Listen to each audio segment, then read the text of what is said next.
Security is one of the most vital elements of the Digimon card game. It is the key component that pretty much determines on how games are included through winning or losing. Its other role is to interact within the gameplay through security battles with Digimon or security triggered effects that can change the tide of the game. Incorporating RNG into the mix spices up the way of how the game is played, and that is what makes Digimon unique compared to other card games. But there is a mechanic, and it bypasses effects that trigger upon checking security, which is also known as trashing security. And today we're going to discuss and try to answer the question of whether effects that trashes the opponent's security specifically are overpowered or not.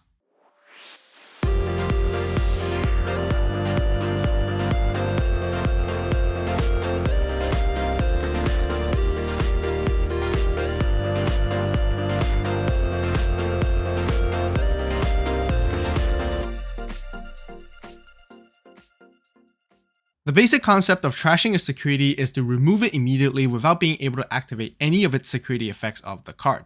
This type of effect is most commonly seen across red, green, and purple color cards, along with a handful with black, white, and some yellow too. Tracking back to where the game introduced this effect for the very first time was the Gallantmon from BT2. It has a when attacking effect, trash one of your opponent's security cards for every 10 cards in their trash.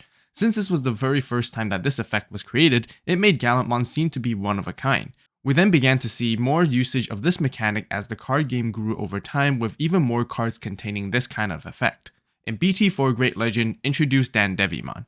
It has an opponent's turn effect that is once per turn. When a card is removed from your security stack, you get to trash the top card of your opponent's security stack. This effect made Dandevimon one of the most iconic card designs for the game, as it was fantastic during the time and it wasn't too overpowered. That is because it requires a very specific condition that must be met first in order to trash the opponent's security, which also happens only once per turn. Furthermore, it mainly deters the opponents from attacking into your security and forces them to think twice before doing so. As a result, it slows down the game pace by a bit, favoring purple decks since they thrive best during the later the game goes. Another card that came out during the same time is Mega Kabuterimon from Starter Deck 4, Giga Green. It has a simple inheritable effect of your turn once per turn. When this Digimon deletes an opponent's Digimon by battle and survives, trash the top card of your opponent's security stack. Compared to Dandevimon, this was designed to have more of an offensive and active playstyle, but you would still need to meet certain conditions in order to do so. Since this effect was relatively new during the time, it was portrayed to be one of the most unique selling points of both decks, and it was also pretty strong during the BT4 format, but not overwhelming. Shortly after, in BT5 Battle of Omni, a black metal Garurumon was introduced with a trashing security effect with a completely different condition. This time it was when digivolving Digiburst 2, delete one of your opponent's Digimon with a play cost of 6 or less. If no Digimon was deleted by this effect, then you trash the top card of your opponent's security stack. Again, there are explicit costs and requirements that you must meet before being able to trash the opponent's security, but it can be utilized during your own turn to make active plays and combos via all the different effects. Eventually, we received more Digimon cards with effects that trashes the opponent's security across BT6 to BT9, with Agumon, Bond of Bravery, Ancient Beetlemon, Shivamon, Malomairusmon, Gallantmon X Antibody, and even Omnimon Merciful Mode. All their effects will continue to follow the same trend and design, where they cannot just straight outright trash the opponent's security out of nowhere. So far at this point, the game is doing a pretty good job in keeping these kind of effects in check, and also limits the restriction based on their distinct archetypes to be played within those specific decks, and most of them were Digimon cards that were level 6 or higher as well. From BT11 onwards, more cards with trashing security effects were released in the form of inheritable effects by introducing a bunch of level 5 Digimon. Many of them include Grapleomon, Metal Tyrannomon, ShineGreymon X Antibody, Dinobemon, Lamartmon, and Giromon as well. Even an abundance of level 6 Digimon cards such as Bagramon, Galacticmon, Breakdramon, Volcanicdramon, and many more have some really cool spicy ways to trash the opponent's security. There are also option cards that do the same, such as Trident Gaia and Chaos Degradation. All these cards can still be considered to be fairly balanced, as it requires multiple turns to prepare or costs a decent amount of memory in order to use them. At this point, the effects started to become slightly more popular across different decks that speeds up the win condition for particular archetypes. We can also understand that most of these effects only trash one security card at a time, which is usually a once per turn effect or associated with when attacking effects, which is still very manageable. First and foremost, if you guys enjoyed discussion type videos like these, then be sure to give this video a like and subscribe for more. Also, let me know what other ideas or future discussion videos you guys would like to see in the comments down below. But what exactly makes this mechanic powerful? Keep in mind, all the topics that we discuss here are just different viewpoints and perspectives, which are entirely open-ended. The security stack is supposedly to be one of the major aspects of the game that provides comeback potential through large Digimon or effects such as tamers and options. One of the major factors of why it can be considered to be overpowered is because it eliminates all forms of security interaction. At the same time, it gives the user extra methods to play around security bombs, rewarding the effective use when it's sequenced optimally. By having such a simple effect that gets rid of the security instantly, heavily rewards the player using it and severely punishes the other on the receiving end. But what about effects that can trash multiple security cards? This is where we'll dive deeper into the conversation with cards such as Gallantmon and Beelzemon X, and more exactly how these cards change the dynamic of the gameplay when it comes to trashing the opponent's security. Gallantmon is one of the archetypes that has multiple cards within the top end levels that can trash the opponent's security over and over again. Cards include the BT12 Gallantmon, BT9 Gallantmon X, Gallantmon Crimson Mode from EX2, and the original BT2 Gallantmon, which we talked about earlier, and I really like the fact on how the archetype design paid homage towards its origin. By combining all of them and digivolving on top of each other one after another, the deck can burn through the opponent's security quickly in one single turn. However, there are still specific requirements that need to be met by paying quite a bit of memory in order to pull it off, and it doesn't happen as often. Now to address the strongest of them all, Beelzemon X Antibody from BT12, and this is on a whole new other level, as this card can single-handedly trash multiple forms of security cards in one go. It is capable of trashing anywhere between 1 to 4 cards based on how many cards you have in your trash, and the most outstanding thing is that it can reliably take out 2 to 3 security cards in most cases, and that itself can become rather problematic and considered to be somewhat unhealthy for the game. This is also the very first time that a deck and archetype fully exploits on how strong trashing security cards can be to the point which is slightly over the top. Just like all the other card effects that we talked about so far, Beelzemon X does require specific conditions to be met, and it can only kind of do it once. But the main issue is that it is far too easy to achieve because it's heavily related to the core of what the deck does best, and that is milling cards and setting up multiple cards in your own trash. The archetype can load up to 20 to 30 cards in the trash very quickly and easily, which is rather effortless when it comes to capitalizing the maximum potential of Beelzemon X's effect. Even as a Beelzemon fan myself and seeing how one of my favorite Digimon thrive in the game is truly exciting, but I can also comprehend what it feels like getting your security stack trashed completely and there's absolutely nothing you can do about it.